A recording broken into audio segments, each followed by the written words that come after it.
156 acres లో spread అయి ఉన్న ఈ temple world largest Hindu temple.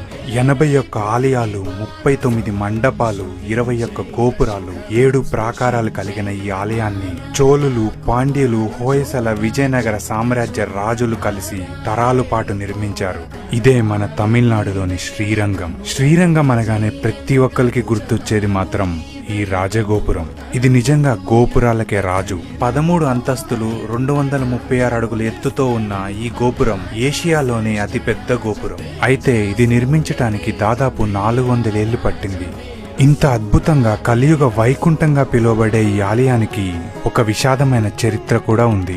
13th సెంచరీలో Alauddin Khilji general అయిన మాలిక్ కఫూర్ ఈ గుడిపై దాడి చేశాడు. ఇక్కడి భక్తులు, పూజారులు ఉత్సవ విగ్రహాన్ని తిరుపతిలో దాచి వీరిపై పోరాడారు. అలా గుడి మొత్తం రణరంగంలా మారి దాదాపు 13,000 మంది హిందువులు మరణించారు. ఇక్కడితో ఆగక మాలిక్ కఫూర్ సైన్యం బంగారు విగ్రహం కోసం వెతకసాగారు. వీళ్ళని డైవర్ట్ చేయడానికి వెల్లాయ్ అనే దేవదాసి డాన్స్ చేస్తూ సైన్యాధిపతిని మాయ చేసి గోపురం పైకి తీసుకెళ్లి చంపుతుంది.